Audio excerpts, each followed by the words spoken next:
Hey guys, how's it going? Hope you're doing well. My name is Crown, and today I'm going to read you some very interesting stories that I hope that you're gonna love. And now, without further ado, let's go!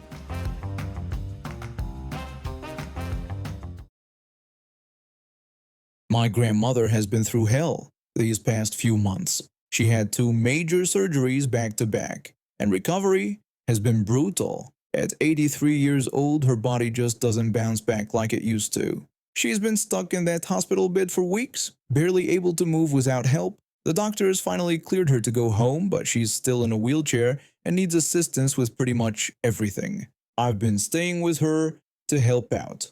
My parents live across the country, and my siblings are all busy with their own families.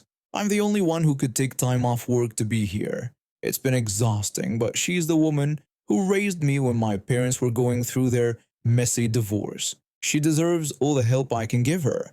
The problem is, she's been stuck at home for so long that her banking situation got complicated. She had some automatic payments that got messed up, and she needed to sort out a few things in person.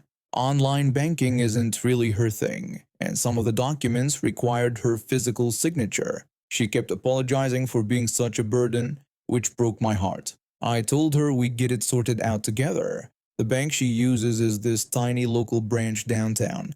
I've never been there before, but she's been banking there for over 30 years. She likes the personal service, knows all the tellers by name. I figured it would be a quick trip, maybe an hour tops. When we got there, I immediately saw the problem.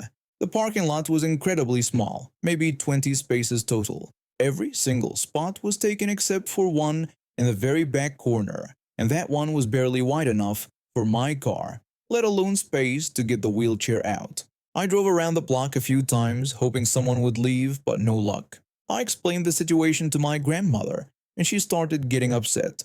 She kept saying maybe we should just go home and try another day, but I could see how frustrated she was. She'd been looking forward to getting out of the house and handling this herself. I wasn't about to let a parking situation ruin that for her. I decided to park in that tight spot in the back and carry her to the wheelchair closer to the building. She's tiny, maybe 90 pounds, so I figured I could manage it.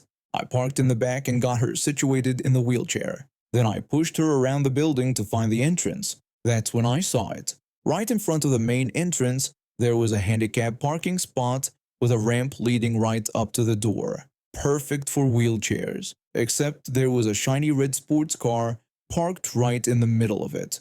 No handicap plates, no placard hanging from the mirror. Just some entitled person who thought the rules didn't apply to them. I was tired from doing laps around the block, my grandmother was getting cranky from sitting in the car so long, and now this. I made a decision. I wheeled my grandmother right up behind that car and positioned myself to transfer her to the wheelchair ramp. If this person wanted to park illegally, they could deal with the aftermath. I was just getting my grandmother settled when I heard the click of high heels behind me. I turned around to see a woman in her 40s, perfectly done up hair, looking absolutely furious. She demanded to know what I thought I was doing. I explained that I was helping my grandmother get into the bank since she was in a wheelchair. The woman got even more agitated and insisted that I couldn't park there because it was her spot. I pointed out that this was actually a handicap spot and asked if she had a handicap placard. She got defensive and said she was only going to be a minute, that she just had to run in and make a quick deposit. I told her it didn't matter if it was a minute or an hour, the spot was reserved for people who actually needed it. My grandmother had been watching this whole exchange with interest. She might be stuck in a wheelchair, but her mind is still sharp. She spoke up and told the woman that she'd been going to this bank for 30 years and knew the manager personally. She explained that this spot had been put there specifically for people like her. The entitled woman just got more frustrated and said she was already running late. She asked if we couldn't just use the other entrance instead. I told her there was no other entrance with a ramp. This was it.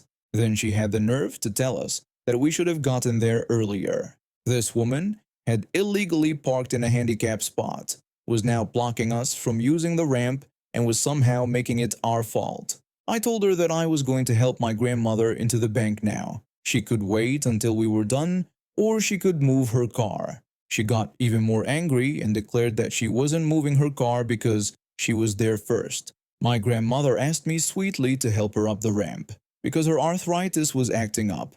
I started pushing the wheelchair up the ramp, which meant the woman had to step aside or get run over. She moved, but she was grumbling about rude people and how things used to be different. When we got to the door, I heard another voice. The bank manager had spotted us and was greeting my grandmother warmly. He said how wonderful it was to see her and asked about her surgery and how she was feeling. My grandmother lit up. The bank manager was this friendly guy in his 50s who'd been working there for years. She told him she was getting by thanks to me, though she mentioned that parking had been quite the adventure today. The bank manager looked concerned and asked what had happened.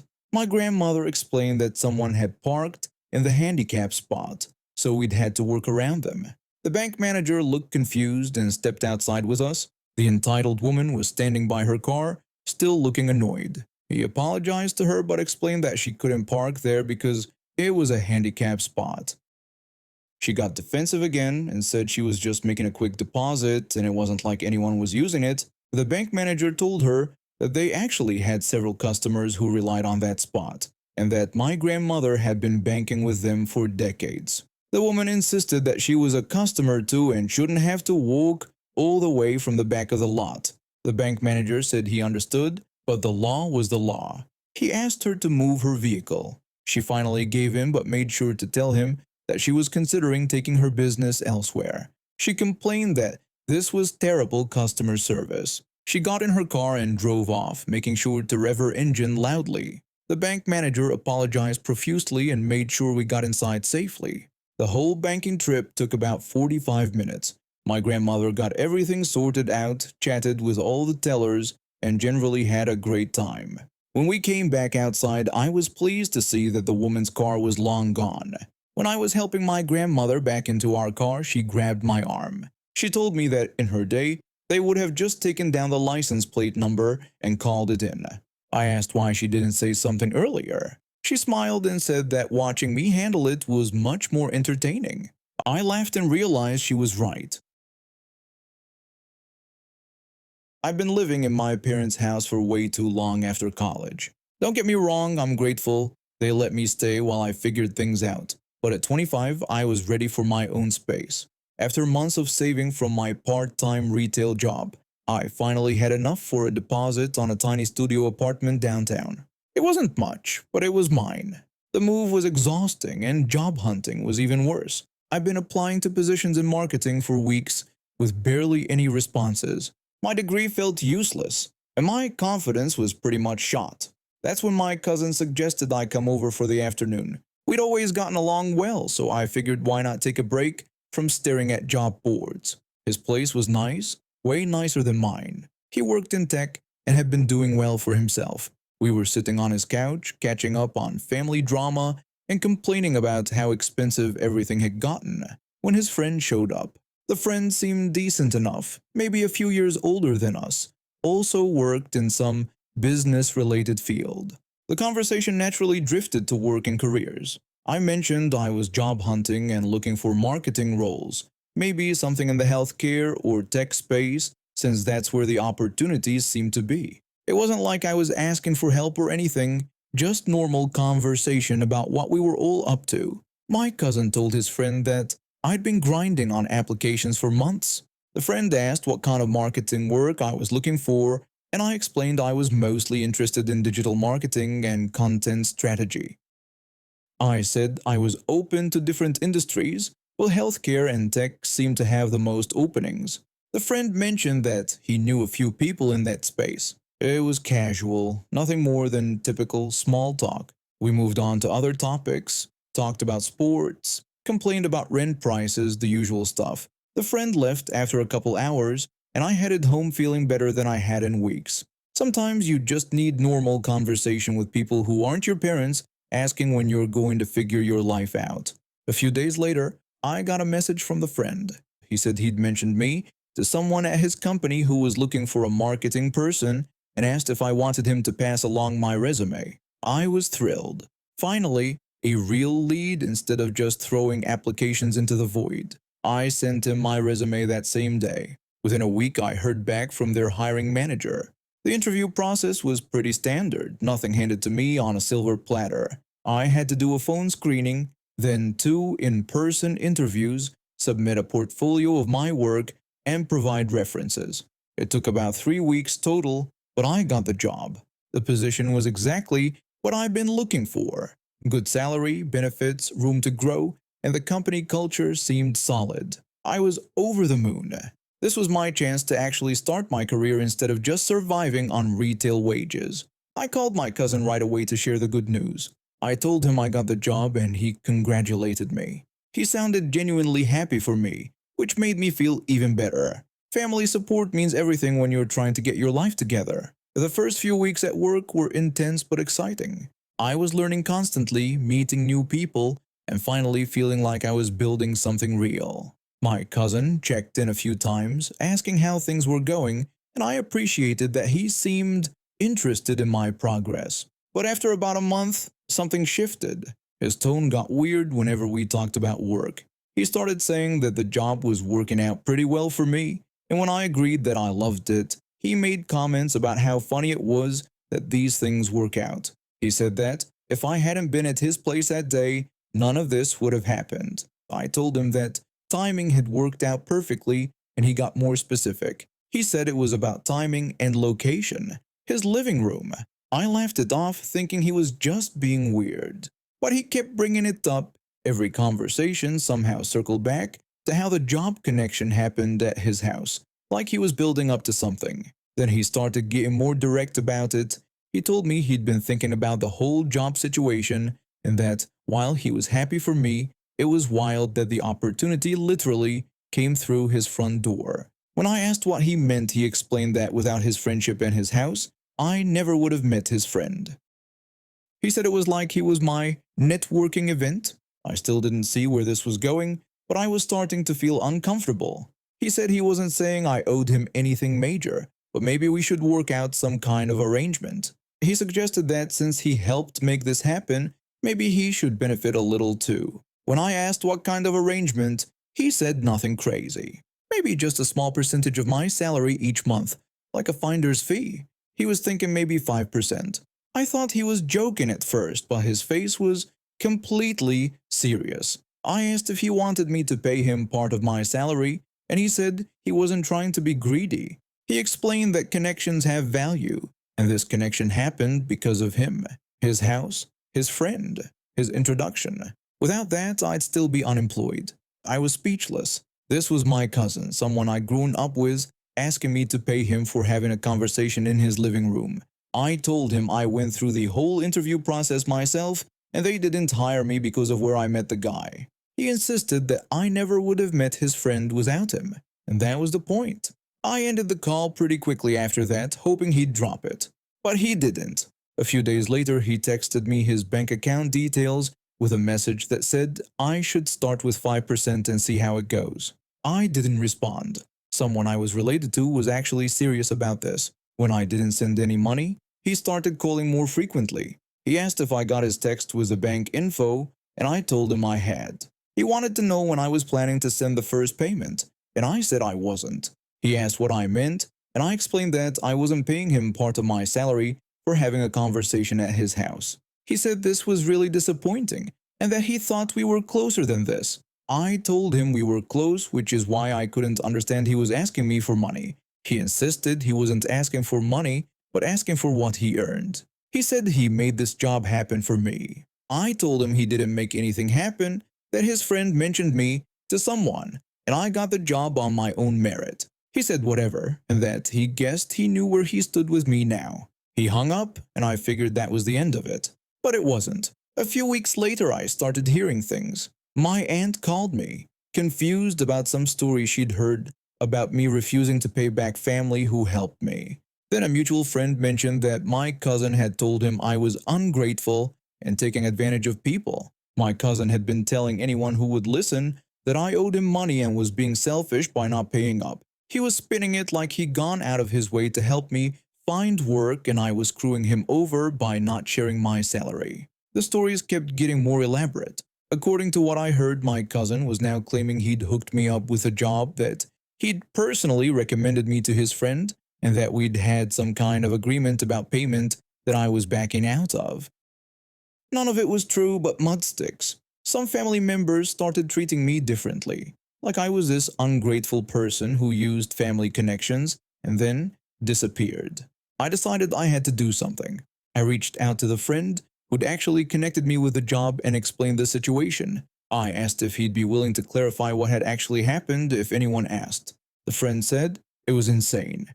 He explained that I had literally just mentioned I was job hunting in casual conversation. He offered to pass along my resume because I seemed qualified, not because anyone asked him to help me. When I asked if he'd mind telling my cousin that if he brought it up, he said absolutely and that this was ridiculous. The friend ended up calling my cousin directly.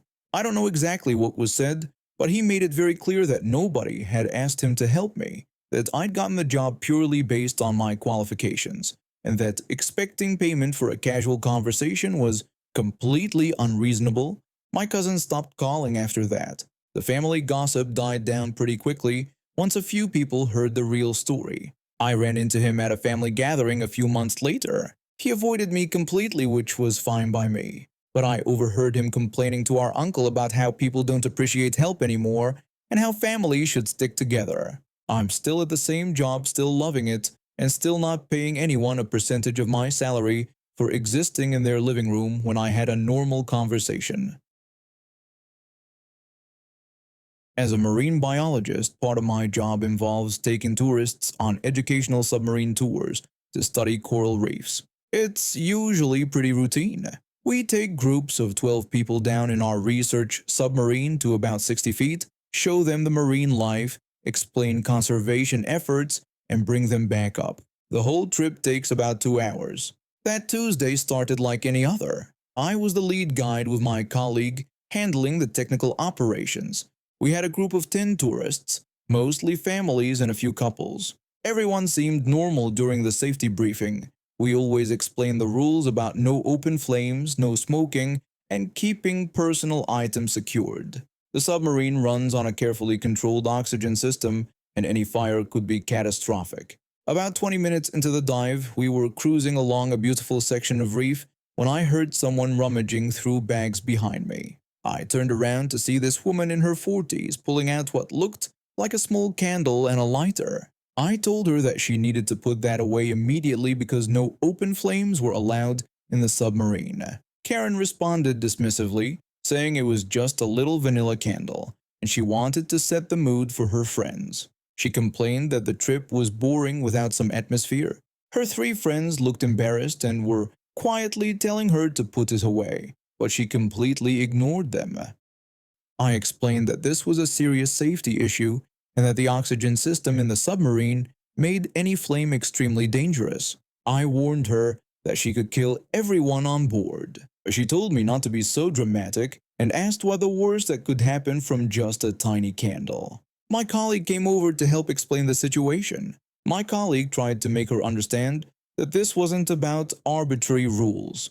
He explained that in this enclosed space with our oxygen mixture, even a small flame could cause an explosion or fire that would trap us all 60 feet underwater. Karen called us ridiculous and said she had paid good money for this tour. She declared that she wanted to enjoy it her way and was going to light the candle whether we liked it or not. She actually flicked the lighter. I lunged forward, managed to grab her wrist before she could ignite the candle. I told her absolutely not, and that she was putting everyone's lives at risk. She started yelling that I was assaulting her and that she was a paying customer. She demanded I get my hands off her. She started struggling and yelling, disturbing the other tourists who were now looking scared. Some of them started asking what was happening and if we were in danger. My colleague tried to calm everyone down, saying we were handling the situation. Karen screamed that she wanted her money back and that this was the worst customer service she'd ever experienced. She called us all incompetent. She kept trying to light the candle, and I had to physically restrain her hands. That's when she completely lost it. Karen declared that if we wouldn't let her light her candle, she would light something else. She threatened to burn the whole place down. She started threatening to set fire to the seat cushions, the emergency supplies, anything she could reach. The other passengers were getting genuinely frightened now, and some were asking if we needed to surface immediately. Karen yelled for us to leave her alone or she swore she would start a fire. She said we couldn't stop her and that she would kill us all if she had to. That's when I realized we were dealing with someone who had completely snapped. She was making actual threats to commit arson in a confined space underwater. My colleague and I exchanged a look. We had to act fast. My colleague quietly moved behind her while I kept her attention focused on me. I told her to calm down so we could talk about it, asking what exactly she wanted. Karen repeated that she wanted to light her candle and demanded we stop treating her like a criminal. She was starting to list more demands when my colleague grabbed her from behind, pinning her arms while I took the lighter and candle away. She started screaming and thrashing around. Karen screamed that this was kidnapping and assault.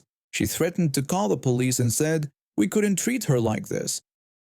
I told her that she had just threatened to commit arson and endanger everyone's lives, so we were absolutely calling the police. We had emergency restraints on board for exactly this type of situation, though I never thought I'd actually need to use them. We secured her safely while she continued screaming threats and insults. My colleague immediately started the emergency surface procedure.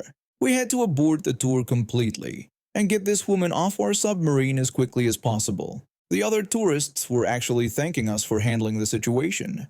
One of them said he had been genuinely terrified when she started threatening to start fires. One tourist thanked us for keeping them safe and said he couldn't believe someone would actually threaten to burn down a submarine. Karen's friends were mortified and kept apologizing for her behavior. They said she had been acting strange all morning, but they never expected anything like this. One of her friends apologized profusely and explained they had no idea she would do something this crazy. She said they barely knew her. She was a friend of a friend who had asked to join their trip. When we surfaced, the Coast Guard and police were already waiting. We had radioed ahead about the situation. They took her into custody immediately. Karen protested that it was all lies and that we had assaulted her. She insisted she never did anything wrong and just wanted to light a candle. The police officer told her that she was being charged with making terroristic threats, reckless endangerment, and attempted arson. He explained that she had threatened to burn down a submarine with 12 people inside. Karen insisted that wasn't what happened and that we were all lying. But we had everything recorded on our safety cameras. The evidence was crystal clear. She was ultimately convicted and sentenced to 2 years in prison, plus fines and restitution to our tour company. She also had to pay for the cost of the emergency surface procedure and the lost tour revenue. Her friends testified against her in court. They said she had been acting entitled and demanding all morning, but they never imagined she would actually threaten everyone's lives over a candle. I still do submarine tours, but now I always make the fire safety briefing extra clear. And yes, we installed additional safety measures to prevent anything like this from happening again. But I'll never forget the day someone literally threatened to burn down my submarine because she wanted mood lighting. 3 years ago, when I got hired at this tech company, they gave us a choice. Either get all your public transport costs reimbursed or get a parking spot in the underground garage. Since I drive to work every day and parking on the street costs a fortune, I went with the parking spot option. The underground garage is pretty convenient. You need your company badge to get in, and each person gets their own assigned spot. Mine is right near the elevator, which is perfect because I usually carry my laptop and other work stuff. The company is pretty strict about the parking rules too, since there are only so many spots and lots of employees. Last week, one of my co-workers came up to me at the coffee machine. He looked a bit nervous when he asked if he could use my parking spot for just one morning. I told him I'd be back in the office at 10 a.m. and would need my spot then since I had several meetings scheduled that day. He seemed relieved and promised he wouldn't be a problem. He assured me he'd be gone way before 10 a.m. and thanked me for helping him out. I figured it was just a one-time thing. Maybe his car was in the shop or something. So this morning I showed up at the office at exactly 10 a.m. I went down to the underground garage and there was his car still sitting in my spot. I tried calling him, but he didn't answer. I waited around until 10:20 thinking maybe he was just running a few minutes late. Still nothing. I was already late for my first meeting, so I decided to park right behind him. I figured he'd see my car when he came down and would call me to move it. I made sure to leave just enough space so other cars could still get by in the garage. My morning meetings went fine, and I honestly forgot about the parking situation until my phone started ringing at 3 p.m. It was my coworker. He told me he needed me to move my car because he was trying to leave. I explained that I was in a meeting right now and reminded him that I had said I needed my spot back at 10 a.m., which was 5 hours ago. He said he was in a hurry and asked me to just move it real quick. I told him I couldn't leave my meeting and that he should have moved his car when he said he would. He hung up on me. Then he started calling back every few minutes. I was getting annoyed, but I was actually in an important client call, so I couldn't just walk out. At 3:30, he started texting me repeatedly. I was on a coffee break with another coworker when my phone kept buzzing. His messages were demanding that I move my car immediately, saying he was going to be late and calling the whole situation ridiculous. I showed the texts to my coffee break buddy, who just shook his head. I texted back that I was still in meetings and couldn't move the car yet. The calls and texts kept coming until about 5 p.m. That's when another coworker told me he'd seen the guy leave the building and call a taxi. I actually laughed out loud when I heard that. When I left at 5:10 p.m., I stopped by the building management office to let them know someone had been parked in my assigned spot since that morning. The security guard took down the license plate number and said they'd look into it. The next morning, I got to work early at 7 a.m. I was curious to see if the car would still be there, and sure enough, it was. This time I parked behind him again, but not as close as the day before.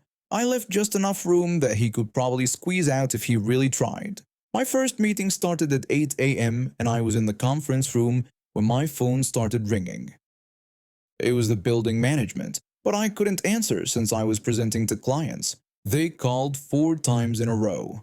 Around 8:45, the building manager actually showed up in my meeting room with my boss. I had to end the client call early because they said it was urgent. The building manager told me they needed me to move my car immediately because I was blocking someone in. I asked what was going on. My boss looked pretty confused too. We all went down to the parking garage and I saw the problem. There was this huge car parked next to my coworker's car and the owner couldn't get out because of how I was positioned. My boss asked whose car was in my spot. I explained that it was my coworker's car and that he had asked to use my spot yesterday morning with a promise to be gone by 10 a.m. I told him I had said I needed it back then, but my coworker never moved it. The car owner was getting more and more frustrated. Turns out he was a department head from another floor, and he had 3 people with him who were all stuck in the garage since before 8 a.m. My boss tried calling my coworker, but there was no answer. The building manager was taking notes and looking pretty serious about the whole situation. Around 9 a.m., a towing truck showed up. They hooked up my coworker's car and hauled it away. The car owner finally got out, but he was not happy about being late for whatever meeting he had. Then the building manager called me at 10 a.m. He said he needed to ask me something and wanted to know how many times my coworker had used my parking spot. I told him this was the first time and asked why he wanted to know. The building manager explained that this was actually the 4th complaint they'd received about that license plate. He said they had checked their records and found that my coworker had been using his badge to enter the parking garage almost every day for the past 6 months. That's when everything clicked. This guy had been scamming the company. He'd chosen the public transport reimbursement option, which meant he was getting about 1,000 euros per year to cover his transit pass. But instead of taking public transport, he'd been sneaking into the parking garage and using random spots. The building manager told me they were going to need to have a serious conversation with my coworker in HR. I hadn't heard from my coworker all morning, which wasn't surprising since his car was sitting in some towing lot across town. But my boss and the building manager were both pretty angry about the whole situation. Then at 1 p.m. my phone rang. My coworker asked where his car was. I told him it got towed from the parking garage and said that if he wanted to know what happened, he should come join us in the lunchroom and I'd explain everything. He hung up on me, but literally 20 seconds later, he burst through the lunchroom door. I swear he must have run up 4 flights of stairs because there's no way he got there that fast otherwise. He started screaming at me about how I had his car towed and demanded to know if I realized how much that was going to cost him. He was yelling loud enough that people from other floors probably heard him, ranting about how unfair it was and how I should have just moved my car. I just sat there eating my sandwich while he carried on. My boss heard the commotion and came over. He asked what was going on. My co-worker shouted that I had blocked him in and had his car towed for no reason. My boss told us to take the discussion to his office. We went there and he asked for both sides of the story. My co-worker claimed he had emails proving I'd agreed to let him use my spot for the whole day. When the boss asked to see these emails, all he could produce was my original message saying I'd need my spot back at 10 a.m. Then the boss asked where he'd been that morning when the towing happened. My co-worker said he was meeting with a client. When my boss asked which client, my co-worker gave him a name. My boss actually called the client right then and there to confirm the meeting. The client had no idea what he was talking about. That's when my boss called HR. He asked me to leave his office while they talked.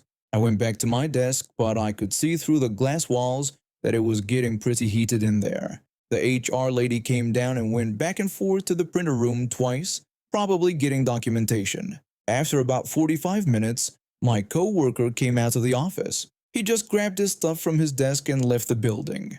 My boss didn't tell us what happened in the meeting, but I'm pretty sure I won't be seeing my co-worker around the office anymore. Turns out trying to scam the company out of parking and transportation benefits while lying about client meetings wasn't the smartest career move. I got my parking spot back, and I learned to be a lot more careful about who I trust with it. I got married to my current wife 2 years ago, and we've been trying to blend our families together. I have a 16-year-old daughter from my previous marriage, and my wife has a son the same age. Her son usually stays with his biological father, but sometimes he comes to stay with us for extended periods. When he first started coming around, I was worried about how things would work out, but he turned out to be a really good kid. He's polite, respectful, and keeps to himself most of the time. The only thing that really bothers him is noise. He gets overwhelmed when there's too much going on around him, especially loud sounds. His dad got him these really expensive noise-canceling headphones to help with that, and he wears them almost constantly when he's home. His dad had to go on a work trip during the last few weeks of school, which meant the kid would be staying with us for a while. My daughter's school had already finished for the year, so she was home all day while he was still going to classes. The room where he stays doubles as storage space when he's not here. We keep miscellaneous items in there, and I guess my daughter got used to thinking of it as just another storage room. She started going through his stuff whenever she wanted, treating it like it was fair game. I caught her doing it a few times and told her to stop, but my wife didn't seem to think it was a big deal. She kept saying that most of his stuff was easy to replace anyway, so what was the harm? I tried to explain that it was about respect and boundaries, but she brushed it off. Then the big incident happened. The kid had accidentally left his headphones in his room when he went to school. My daughter was in there looking for something, and she accidentally knocked them off the desk. They hit the floor and snapped in half. When he came home from school and found them broken, he completely lost it. I've never seen him that angry before. He started shouting at my daughter right there in the hallway. He yelled at her that she couldn't just go through his stuff and that the headphones cost more than anything she owned. My daughter tried to defend herself by saying she didn't mean to break them and that it was just an accident. But he kept shouting, telling her she was spoiled and didn't even have anything to back it up. The shouting was loud enough that my wife and I heard it from the living room. We rushed over to see what was happening. My wife immediately wanted me to calm things down and make him stop yelling. I told everyone to take a breath and calm down. My wife said he couldn't talk to my daughter like that, especially since she had already said it was an accident. The kid insisted that she had broken his headphones, the ones his dad had gotten him. My daughter kept saying she was sorry, but I told her that sorry wasn't going to fix them and that she would have to replace them. That's when my wife jumped in and said she thought I was being too harsh because they were just headphones. I explained that they weren't just headphones to him, and that my daughter had broken them by going through his stuff when she shouldn't have been. The kid looked relieved that someone was finally taking his side. But my daughter started getting upset and asked why she had to pay for them when she didn't even have that much money. I told her she would have to figure out how to earn it. Later that evening, his dad called after hearing what happened. He offered to have someone get new headphones immediately and said it wasn't a problem at all. But I told him that my daughter would pay him back, and I was sticking with that decision. My wife pulled me aside after the call. She said I was being ridiculous because his dad could afford to buy 10 more pairs, and she wanted to know why I was making such a big deal out of it. I explained that it wasn't about the money, but about teaching our daughter that she couldn't just break other people's things and walk away. My wife argued that my daughter hadn't done it on purpose, but I pointed out that she had gone in his room on purpose, even after I had told her multiple times to stop. My daughter overheard us talking and came into the room. She complained that the whole situation was unfair because his dad was rich and probably wouldn't even notice the money. I explained that wasn't the point, and that the real issue was that she had broken something that belonged to someone else. She kept insisting that she had already said she was sorry, but I told her that sorry didn't fix broken things and that she needed to take responsibility for her actions. My wife said she was just a kid who had made a mistake, but I argued that at 16 she was old enough to understand what happens when you do something wrong. The argument went on for a while, but I held my ground. My daughter was going to replace those headphones, period. I didn't care if his dad could afford 100 more pairs. That wasn't the point. The next day, my daughter came to me with a plan. She had been thinking about it all night. She said she would get a summer job and pay for the headphones, but she still thought the whole thing was stupid. I told her it wasn't stupid, but that it was called being responsible. A week later, she had found a part-time job at a local restaurant. It would take her about a month to earn enough to pay back the full amount. His dad had already replaced the headphones, so she'd be paying him back directly. The really satisfying part came when she got her first paycheck. She realized how much work it took to earn that money. Suddenly, the idea of just breaking other people's expensive things didn't seem so casual anymore. My daughter told me she had no idea the headphones cost so much and that she had to work for almost 2 weeks just to pay for part of them. I explained that now she understood why people get upset when their things get broken. The kid thanked me for making her pay for them, saying that most adults don't even do that. My wife eventually came around too, especially when she saw how much more respectful my daughter became about other people's property. She stopped going through his room entirely and started asking permission before borrowing anything from anyone. The kid appreciated that I stood up for him when his own mother didn't think it was necessary. It actually brought us closer together, and he started talking to me more about things going on in his life. And now we have reached the end of today's stories. Thank you for watching, and see you next time.